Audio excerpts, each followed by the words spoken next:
Fox 5 Amplified, where we go behind the scenes of the stories we're working on here at Fox 5. And we're talking with Victoria Saha today about a story you did recently where Metro took you out sort of their driving course, I think, which is out by Nellis or something, right? Yeah, it was way out there at the Speedway. Way out there in the middle of nowhere because they like to have a lot of extra room so that you can do different things. Now, their point was, we have had an unbelievable amount of crashes, deadly pedestrian crashes, e-scooter crashes, car crashes, all these things last year and now even into the first few months of this year.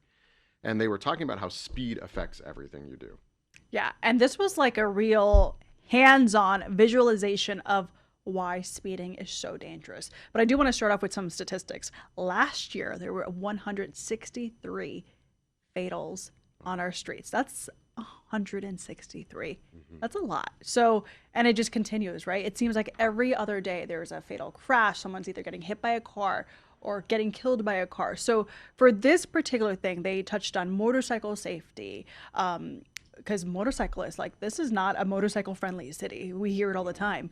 And how motorcyclists need to use like their back brakes and the front brakes, and they gave us a visual too of what they had. Two cops on their motorcycles speeding, one using a back brake, one using both brakes, and you saw literally how the other one was able to stop in time, the one that was actually following the rules.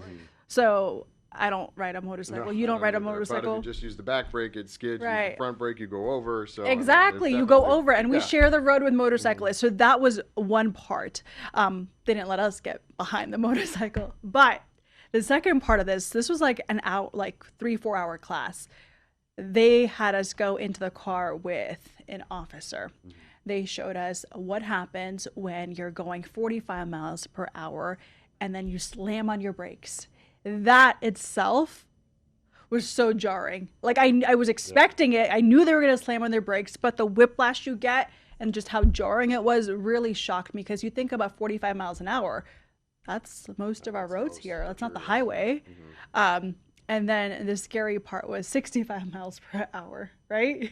That was intense. Again, slamming on their brakes, whiplash. It just shows if you're not paying attention, you might miss that stop sign. By the time you slam on those brakes, it could be too late. We just did our driver training here, as you probably know, at Fox 5. We have to do this, all corporations require this. And we're doing that. And it talks about if you're going 65 miles an hour, how many lengths of a football field it takes for you to stop once you hit the brakes, especially if you're not paying attention. I mean, it really takes some time. So they're really trying to put out there, hey, you got to watch your speed, and you got to pay attention to what you're doing on the roads, because your reaction time to everything is what could maybe save a life. Oh, absolutely. And then for the first part, I was in the passenger seat. Okay, so yeah, it hit me. And then they made the reporters get into the driver's seat. So I'm already I don't want to say anxious. I'm a very cautious driver, which is not a bad thing, okay? Not a bad thing. They had me get behind the wheel. They had me go for it at 45 degrees, slamming on the brakes. And then they had me go 65 miles. I couldn't even reach 65 miles per hour because I noticed you hesitated. I hesitated because I just... Get on it. And then, of course, you saw the instructor holding the steering wheel, too. He was there right with me in case anything were to have gone sideways. But when you're not used to driving that way, it's not going to come easy. You almost feel like you have to drive that aggressively sometimes on the streets. Yeah. What were the cones set up for those? Okay, so that was another exercise as well. You're going to go drive 65 miles per hour, but here's the thing. You're going to have to navigate through all these cones. So it was like a sharp left turn, a sharp right turn, a U-E, going through 2 barriers. But each cone represented either an object on the road or it could have been a person, right? And imagine, like, I was anticipating those cones, but if I was distracted, if I was on my phone, if I was just driving and didn't care, I would have hit someone and I wouldn't have even known, or I would have. And then what would be the consequences? It was surprising too, because I remember you saying, well, you hesitated, but I also remember you saying how surprised you were once you hit the brakes, how violent it was to stop. Obviously, the cars you were driving, most cars nowadays have anti-lock brakes and stuff, so they are very aggressive. They want to stop you quick. Even though you knew it was coming, I remember you mentioned that during the story, that it still took you by surprise how it was. It took me by surprise. And, I think we've all been in those moments where you may have cut it too close and you have to slam on those brakes and you realize how jarring that is in that situation. So I took myself back to those moments, like that, like the unexpected moments. But even this training, and I expected it to, be a little scary, it was still very scary. The Metro seems to be really, I know they had the media out there. Obviously, they're trying to tell their story through you guys and putting it on through all of us, putting it on the air. But they're really, really spending a lot of time, it seems, lately on rules of the road and making sure people are safe because those numbers are so high that you talked about. Yeah, they're not playing around. Yeah. They're not. They say that they are going to be hiding. They could be in marked cars. They could be in unmarked cars. You will never know.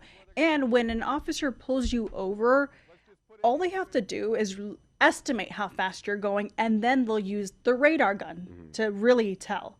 So they can think that you're going maybe 20 miles over. That's all it takes for them to probably pull you over, even if you're going just 5 or 10 miles over, right? They'll pull you over. And that was also another exercise which I failed at. It's actually really hard to tell how fast a car is coming.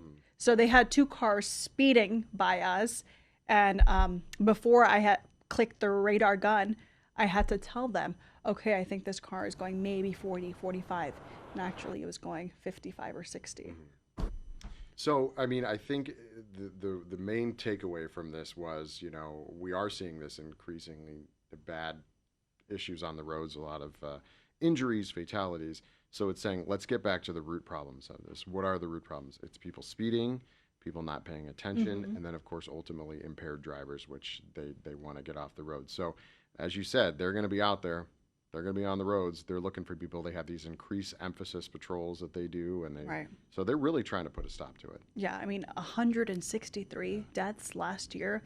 That's a lot. And I think the number they threw out so far for this year, as of last week, it was about 10. Yeah. Right. We're only at the beginning of February. Yeah. Yeah, and I had Jacqueline in here. We were talking about school zones, which is a whole nother issue, but it also obviously involves the road, and how CCSD has said they've had something like 163 students hit by vehicles this school year since September. Now that doesn't mean everybody is badly injured or there's a fatality or anything, but just hit by cars this school year. And it just comes to when you move to this area, and I moved here 6 months ago or so, everybody tells you how the roads are dangerous. And, and your insurance is going to be more. Yeah. And so far, I'll tell you, every single one of those things has come true. Insurance, I've already been hit. I've been here, 5 months. Somebody crashed into me. So things happen on the roadways, and it's all of us together have to come together to make sure that we follow the rules. Yeah. Everyone has to care to follow the rules. Everyone has to pay attention. It's not, I feel like for this, it's not enough if you do your part. Yeah. Everyone has to do their part, because we hear it all the time, like an innocent bystander, maybe someone who was in a marked crosswalk getting hit and killed. Yeah, that's what we do always hear. So I appreciate you talking us through this. You can see the stories on fox5vegas.com, here on Fox 5 Vegas Plus as well.